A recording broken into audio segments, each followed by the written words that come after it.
Salamat sa Ginoo kay ah, maayo na gyud karon ulan na gyud.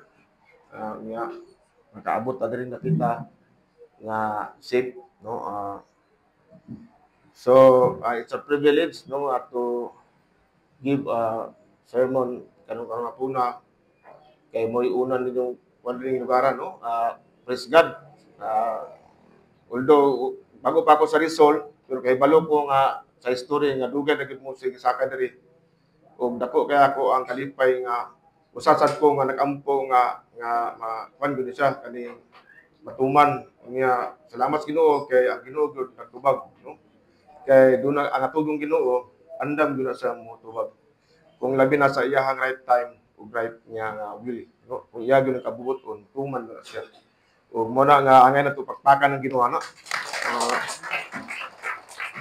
So karon na po na di lang ko maghapon naman nga di ako maghatag og taas-taas nga mensahe pero sa di pa ta mag sugod kung gihangyo ang tanan sa pagduko yung mata. Amahan ang langit nun Ginoo, Lord, sa makausa Ginoo, ako nagaduol, kami nagaduol ya kanimo Ginoo. Lord, andam mamati sa imong mensahe Ginoo. Among pangamuyo Ginoo nga ikaw magasturya karon hapuna. Busuga ang imo mga katawhan Ginoo sa imong pulong Ginoo. Mabati nila ang imong presensya Ginoo. Nga muuli sila Ginoo nga dunay balon diha sa imong gugma, Lord, ug kaalam ug ang kadasig diha Ginoo. Among pag-ampo Ginoo, ikaw padayon manglihok sa ilang mga kasing-kasing, ikaw padayon magtandog sa ilang kasing-kasing. Lord, padayon kang mag-amping sa ilang mga kasing-kasing Ginoo aron sila makapadayon diha sa pagpangalagad diha kanimo Ginoo. Among pag-ampo Ginoo nga karon hapuna ang imong mensahe lang ang buot ipadangat diri napita Ginoo. Walay amo diri. Walay ako diri Ginoo. Lord, among pag-ampo ay mo alang ako instrumento Ginoo. Putliya ako Ginoo. Dili ako takos Ginoo, apan Ginoo. Ikaw ang ayan kang pasidunggan diri napita. Ang ayan kang himayaon Ginoo. Ang ayan kang timbahon Ginoo. Ang imo lang ngalan, Lord, ang himaya diri napita Ginoo. Dalaygon ka Ginoo. Lord, ang ayan ka sa mong pagsimba, pagpasidungo Ginoo. Ug karon na puna Ginoo, paguban mong presensya ug balang espiritu, mo'y magtudlo ka namo sa mata ko sa diri napita. Wa ang kasamok Ginoo, putiktahi ang ilang madalunggan, Lord, ilang mga mahuna sa mga kalibutanon ipadaplin sa niyo Ginoo ug makatutok lang sila sa imong mensahe Ginoo. Ug aron sila Ginoo magausab, magahulma ang pulong sa imong mga kasing-kasing ug sa imong mga kinabuhi Ginoo.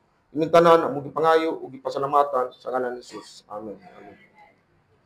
No, ang una nga itong mensahe karon nagsuon nagisgot kani matungod sa pag-antos. No, nasayod man ta nga karon kalibutan daghan kayo mga pag-antos. Gani sa pag-andam na ko aning mensahe nasulayan ko, no? Karong buntag dagko kay problema niabot nga anak ko nga, Lord, kanang kitay mag-andam og mensahe nga kitay tagaan og pagsulay. Pero pasalamat kung kay kung wala na ko ni gitun-an, wala na ko ni wala ni gihatag ang mensahe sa Ginoo sa kuha, tingali ko akong kabalungon sa akong buhaton. Pero giandam ni ko sa Ginoo samtang nga nagtuon ko, nagdebosyon ko ani nga mensahe. Kay balong Ginoo nga nay moabot ang problema karon kabuntagon mabukat kayo. Pero bisan pa ba kung sa kabugat, gani kay nag-andam naman ta, lahi ang akong response. Ug mao na nga kanindot kung doon natay kaalam og ang giya sa Ginoo kay makahibalo ta kung saon nato pag-respond labi na kung makatubang ta sa dako nga problema o pakantos. Dili nato malikayan migsoon. Inigawas pa lang o bisan pas balay makita naman gyud nato. Daghan kayo atong makita nga problema diha sa social media, mga kalisdanan pag-antos sa atong kinabuhi. Mugawa sa silingan o sa balita, daghan ka madungog nga dili maayo makapasubo sa tuwa ug gani sa mga pamilya ug mga personal nga makinabuhi. Doon natin dala-dala nga kalisdanan ug pag-antos. Dili sayon may gisuon.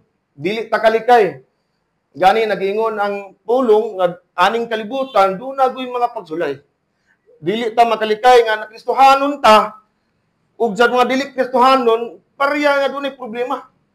Pero ang naka-advantage kung Kristohanon ta, kay pag-abot sa mga pagsulay, dunay Ginoo nga ato ang sangpitan. Amen. Dunay Ginoo nga mohatag sa tua ug kalig-on ug kadasig. Ug mao na karon may gisuon nga gani sa kaminyon, no? Basin kita mga minyo diri. Di ba naman tayo wedding ring? Wedding ring. Basin karon supper ring na. Kinagisgot man ta sa ato ang tumong karon na puna, unsahon na to pagdala kung kita matubang tag mga suffering. O dili na nato ikuan putol suffering sa lang kay kantus na galit mi sa among kaminyoon, brad. Bitaw. No? Ako nagaling banan, mo na akong suffering. Bitaw. Pero mo na magsuon ato ipaambit karon, no? Nga mangutana ta sa kadaghan problema usahay makapangutana ta guna ba Ginoo? Diba na may kanta nga, natutulog ba ang Diyos? Kapangutana, yutana nga, Lord, mo ba kakita sa akong kahimtang karon? Nga, nagkalisod, kagidlay na ko, nakalisod-lisod ko. Nga ba ka diha? Kadungog ba ka? Nakapamati ba ka na ako? Kita ba ka akong sitwasyon? Sa akong kalisdanan karon kita ba ka Ginoo? Asa man ka? Ginoo, saan makapangutana ta kung sa English pa, does God even really care?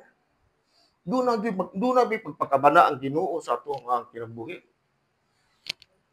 Muna nga, usay moabot ana, dili kalikay, makapangutana gyud ta, human as you are. Dumay doon sa tua. Lord, naguna ko kaya, Lord, murag ang tubig siguro murag na lumos na gyud ta.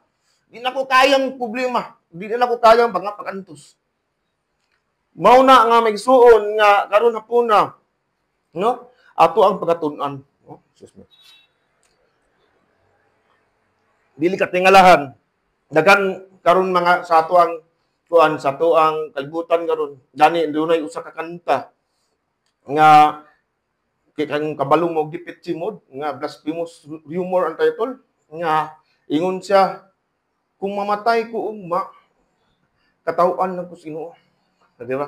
Murag yang gipakita diya sa iyang kanta nga ang Ginoo walay pagpakabana. Daghan ta makita nga mga pag-antos sa kalibutan asang Ginoo sa gira sa mga bata diha nga naipit sa gira.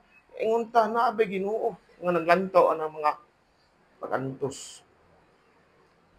Mao na nga kuan migso atong tan-awon, no? Karon na puna kung doon natay mga Biblia diya, no? Ano basa no? Maliutak po kayo. Doon natin mga Biblia diya, no? Gani sa Salmo 13, nagaingon nga si David, no? Nga usa ka kuan, gitawag sa a man after God's own heart, no? Yun anak si David, pero dili kalikayan, bisan pa mag-unsa kabantugan nga alagad sa Ginoo. Sige ingon diya, Ginoo, hangtod kanus ka dili manumbaling kanako. Hangtod ba sa kahangturan? No? Hangtod kanus ako mag-antos sa kaguol. Hangtod kanus ako mag-antos sa tumang kasubo. Adlaw o gabi. Ug hangtod kanus ang pagdaog-daog kanako sa akong mga kaaway. At tagi ako pagtagad Ginoo nga akong Dios. Tubaga ako ang akong pag-ampo, ibalik ang akong kusog. Kaya kung dili, mamatay ako. Ug makaingon akong mga kaaway nga napili na nila ako. No? Kay malipay gayud sila, kung malaglag ako. Magsalik ako, Ginoo, sa imong gugma. Ug nagalipay gayud ako tungod kay imo akong luwason. Awiton ko ikaw, Ginoo, tungod kay sukad pa kaniya maayo ka kanako. Mao nang pag-ampo sa pagtawag ni David nga, Ginoo, kanus mag mo dunggon. No? Kita makarelate ana dugay na nga sige tag-ampo nga murabag ban katuig na tubag Ginoo murabag ang Ginoo man jud nagpakabana nako. Usay maluyat ta. Mabot sa punto nga di wa man tingali ko gidungog sa Ginoo. Mo di man tingali ang Ginoo, wa man tingali kasing-kasing ana. No? Mao na may gisuon, no? Natay mga Biblia diya. No? Diri atong kuan teksto sa Lucas City. Diri sa Lucas City maigsoon atong pagkatun-an mao ni atong teksto gyud karon na puna nga makita nato nga si Ginoong Hesus no kay si Lucas gipakita niya si Ginoong Hesus nga daghan ang mga milagro gibuhat ni Hesus. Gani ang teksto ani konteksto sa Lucas 4 gipakita diha nga siya gud ang katumanan sa propesiya sa Isaias nga magbuhat og daghang milagro. Ug mo na dili lang gipakita ni Lucas nga si Ginoong Hesus nga nagbuhat og milagro kundi ang iyang pagbuhat og milagro dunay pag-uban sa kaluoy, dunay kagustuhan niya, no? Mao na ang atong makita o pagkatun-an nga atong Ginoong Hesus, no? Makita nato ang iyang kasing-kasing dili lang iyang gahom, kundi pati iyang kasing-kasing sa pagbuhat ug pag-ayo sa mga sakiton ug pagbuhat og daghang milagro. No? So, sa Lucas City atong basahon, nagingon diri, unya wala madugay, miadto si Jesus sa lungsod sa Nain. No? Sa Lucas City, versikulo 11, mikuyog kaniya ang iya mga tinun-an ug ang usa ka dakong panon sa mga tao. Sa pag-abot niya sa ganghan sa lungsod, mao gayoy paggula sa mga tao aron maglubong og minatay. Ang minatay bugtong anak ang lalaki sa usa ka byuda ug mikuyog kaniyang daghang mga tawo gikan sa lungsod. Sa pagkakita ni Jesus sa byuda, naluoy siya ug niingon sa babay, ayaw paghilak. Unya midul si Jesus ug gihikap niya ang lungon ug mihunong ang mga tawo nga nagyayong sa lungon. Unya mingon si Jesus, "Dong, bangon." Mibangon ang batan-on nga patay, naunta og misulti ug gitugyan siya ni Jesus ngadto sa iyang inahan. Karon na po na may igsoon, doon natin duha ka punto kung panahon maabot ta sa mga pagsulay o mga pag-antos, ato ni siyang mabalikan, ato ni siyang magamit kung kita mag-atubang nagali ta sa pag-antos. Una may igsoon. Ang una may igsoon, makita nato nga atong Ginoo makakita gyud sa tuwa. No? Kung sa English pa, it is a great encouragement that Jesus sees us. Ang Ginoo kita gyud nato. No, kita gyud sa gani sa atong teksto diri sa Paseo sa 11 ug 13 nagaingon diri nga sa pagkakitaan ni Jesus. No, kung makita nato ang sitwasyon diri, unsa may sitwasyon diri sa ato ang teksto, dunay funeral procession. Di ba? Nay usa ka patay nga ilahang gidala diha sa gitawag og beer, open nga lungon ug dinha dunay byuda ug dunay mga kadaghanan nga mga tawo. Unya nagtagbo sila kay Jesus, gikan siya sa pag-ayo dadto sa Capernaum nga usa ka Romanhon nga sundalo yang giayo ug gibakle si Jesus padulong diring lugar nga Nain. Usa ni ka lugar nga dili ka ilado. No, kanang gamay ra kani nga lugar ug dili gyud sa ilado nga mga wala kani kung aton tanong Biblia kausara ni gisgutan ang Nain nga word. No, ug mao na ang atong makita nga nakita ni Jesus ang usa ka byuda. Ug ngano man gibutang man diha ang byuda. Kaya ang byuda may gisuon, no, kaniadto panahon usa ka outcast. Lisod kayo sa panahon kaniadto kung usa ka byuda kay wala gyud lain mo tabang nimo.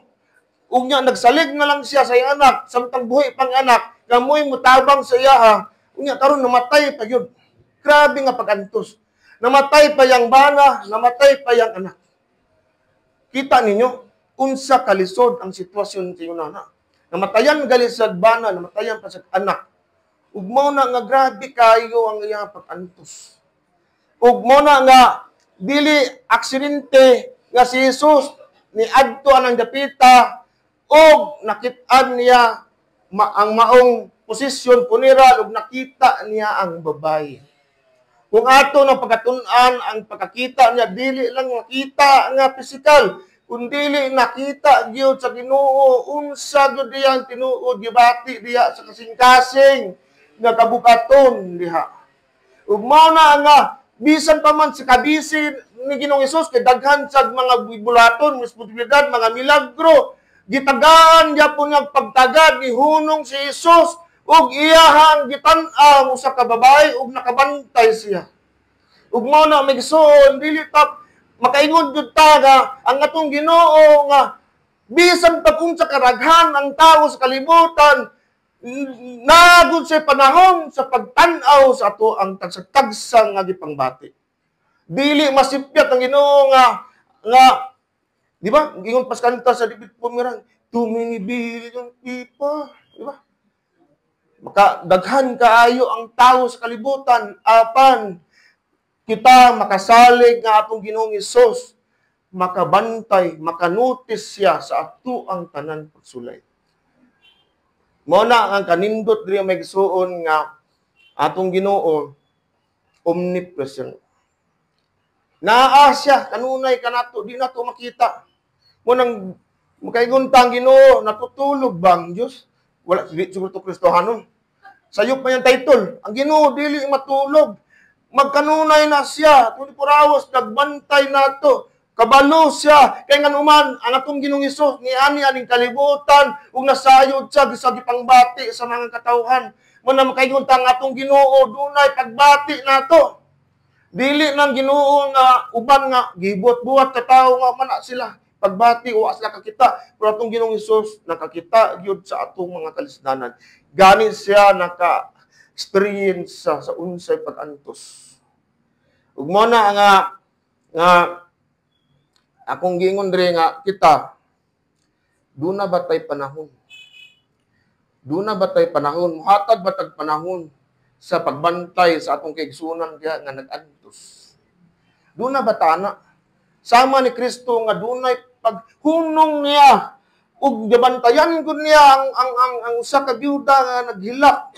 Kita po duna batayon ana nga kasing-kasing nga makita nato sa ato ang palibot. Kay basin busy na kita sa atong kinabuhi, wala na ta nagunahuna nga dunay mga tawo nga nag-antos nga pwede nato duulan. Pwede nato siya i-comfort. Walay lain gamiton sa Ginoo kita mga Kristohanon. Kay kita man ang kahayag ug makahatag taog kahayag sa itong mga tao nga walay mga paglaom. Do we take time to notice people nga nagsuffer? Gapon kusog ang ulan. Ug daghan mga balay nga nagtulo-tulo. Dili nakatulog kay basa ang country. Nakoy kaila, dili na ako isulti. Luoy kayo. Nag-adto ko sa gabi sa ako, nagsita ko. Luoy kayo kay kanang ban ba? Magtulog itong balay, luoy kay na. Mo na nga kuan kanang Lord, mo na sa nga nay mga tawo nga kantos, no? Laliman ka na, mabasa ka, matulog ka, mabasa, patulog ka kana. Doon na yung mga taong kantos. Pero mo na nga kuan sama ni Jesus duna say kuan paghunong ug pagtan-aw sa mga tao. Daghan kay nag-antos may gison pwede ta gamiton sa Ginoo para mahimong kadasig sa uban nga nag-antos. No? Kita sa ginagmay lang nga mga tabang. Pero ang problema karon sa social media kay nag-antos na galan tao. Kuan pag video. Nasunog na. Nasunog na. Ala na disgrasya na. Ala kita na nimo nag-antos na paan pa nimo for views. Ano bang? Nakita nimo nag-antos ng tao niya. Paan pa nimo di nila kabtabang. Nakita do nimo. Sa ako bitaw grabe akong pag-antos karong buntaga. Kay di na ko masabtan ang akong negosyo dunay kuan manapangdaot gud kay ngano istoryahan naman nga dili lang i-post kay nay tabong incident sa mong business. Nga mo tutuyo nay nasagol sa panba niya. Nagsabot na gahapon nga okay na nga dili na lang i-post kay amo naman i-take action pero i-post gyud sa Facebook nga na viral na kay shout out man gi-reels man. So sakit kayo sa kuha kay madaot ang ngalan sa negosyo. So pero nasakitan ba ko murag dasas Ginoo no kung aning mensahe kita ang Ginoo sa akong gibati, kita ang Ginoo sa akong nagyan nga kasakit. Ang atong Ginoo makakita gyud siya. Kita gyud siya. Siya ra makasabot nato bisan sa mga panahon nga dili nato mastura sa atong bana o asawa, Pero kita makasangpit tas Ginoo, makasalig ta nga atong Ginoo, kita gyud tanan. Dayag sa tumo ng dili na to, wala na tay lain tago-tago pa Ginoo mao gyud ning tinud nga gibati nako. Kita gyud siya. Kaduhang punto may igsoon, no? Dali na ako tason. Nga ang Ginoo, mabasa nato diri, naluoy siya ug miingon sa babay, ayaw paghilak. Mura bang sensitibo, tayo lang Ginoo nato kay grabe na kayong hilak. Simple, hilak yun siya. Namatay ko yung bana. Namatay pa yung anak. Tignan lang kayo. Ay, hilak niya. Pero dili may son. Ang iyong pag-ingon nga ayaw paghilak. Paghatag comfort kay duna sa ibuhaton. No? Muna yung kanindot. Huwag muna nga, ang kaduan na itong punto nga, ma-encourage ta may son na atong Ginoo dunay pagpakabana.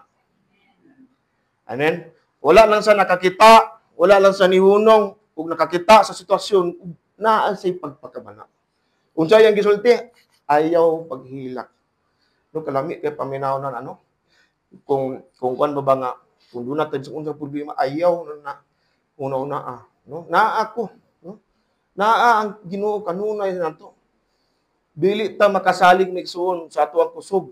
Luya gyud ta, abot problema ato lang kusog saligan, di na to kaya. Pero ang Ginoo daghan kay sag mga saad ug mga promises diha sa Biblia. Ug mao na migsuon kung dunay mga kauban nato nga nagluya, unsaon ka nato pag-comfort ba? Kita Kristohano naman ta dinhi ta mayon nga shot sobrado. Sugbad ra gina. O dugang yun la. Dili na yun ana to pag-comfort no. Sayop na. Libuthano na. Kung kita may gisuon no, Kristohano naman ta. Tambagan nato diha sa pulong sa Ginoo aron makasiguro ta kay kung tawhanon lang di gyud ta makasiguro sakto atong matambag. Ug mana megson nga madasig ta nga atong ginudunay kuan. Kung sa English pa compassion. Diba tender loving care kung sa doktor pa na nursing mo ko sa una mag-atiman ng pasyente gid igna gid ni TLC. Tender loving care, ha? Yun ana ang pagbati sa tong Ginoo. Duna gyud say lawom nga pagbati nato. Dili lang nga pagbati-bati lang. Kung ato ning sabton sa Griego kaning compassion nga word, lawom kay ni siya nga pagbati. Nga nagayon Ginoo kung unsa nabati nimo kasakit nasakitan pud ang Ginoo. Yun ana ang ato ang kasing-kasing sa tong Ginoo. Mo nang tangay balata. Nga way makasabot ako ang Ginoo makasabot yun na nato mo nang makakampante gyud ta nga makatawag sa Ginoo ug makaingon gyud ta nga Ginoo kasabot ko kasabot ka sa akong gibati mo nang dili na ko angay mabalaka pa ug mo na may gisuon no kung gani sa gibuhat ni Jesus diri sa gibuhat niya nga unya midol si Jesus ug gihikap niyang lungon ug mihunong ang mga tawo nga nagyayong sa lungon. Unya miingon si Jesus, "Dong, bangon." Mibangon ang batanon nga patay na unta og misulti. No? Mibangon ang batanon ug gitugyan ni siya ni Jesus ngadto sa inahan. Sige buhat ni Jesus. Pwede raman unta nga, bangon na. By the power of God, bangon pa. O sige, humana nakaw ako. Ayo naman ka, babay. Pwede ra gyud. Yung tanawang gibuhat ni Jesus diri. Gitugyan niya sa byuda nanay mo anak. Nay mo anak day buhi na siya. Yung anak kadako ang gugma sa tong Ginoo. Grabe no? Wala na biyahe basta-basta pasagdi. Gipakita diri kay kung atong basahon ang kaning pulong o atong pasilyo, wala nagatutok sa gahong sa Ginoo kundi nagatutok sa kasing-kasing sa Ginoo sa pagbuhat aning mga milagro. Dako ang kasing-kasing atong Ginoo migsun. Maigugmaon kaysa maluluyon kaysa. Mao na ang dako nga comfort kung atubang nagalit ta sa mga daghan nga pagsulay unsa imong ibutang sa una-una. Ang Ginoo nakakita na ko. Sayar bang mingon ba tao? Wa gyud nakasabot na ako. Wa nakakita ko ra gyud. Sabadiha. Lain nakakita nimo. Ang Ginoo ayaw kalimtan Ginoo nakakita, nakasabot. O dunay kaluoy nato. Maluluyon Ginoo. Ug gani may gisuon. Excuse me. Kung makaingon ta, kung unsa ka maluluyo itong Ginoo, kaingon ko, wow, Lord, nagunahuna ka namo nga kami nga mga makasasala. Nga nianli pa kaning kalibutan, gipadala pa nimo yung bugtong anak. Nga mga makasasala. Napagyon sa versikulo sa Bible na kinsa ra man ko Ginoo. Imo man kung gitagaan dakong pagtagad. Kung kanta pa sa Who am I? Gabag man ko, pero kung wapong tingog, ang taon ko na ba, kanang Who am I? That the Lord, di ba? Kinsa ra man ko. Sa pila ka tao diha, kadaghan sa kalibutan nga mga ordinaryo ra man ko nga tao, pero ang Ginoo dako yang pagtagad, bisan makasasala ta, duna gud sa dakong gugma, no 1:16 nga gipadala niya yung bugtong anak tungod sa unsa? Dako nga gugma, nga bisan pag makakasasala ta, ang Ginoo andam gyud niya ihatag ang iyang kinabuhi. Aron makabaton ta sa kinabuhi nga may katapusan, aron makabaton ta sa kinabuhi nga madagayaon.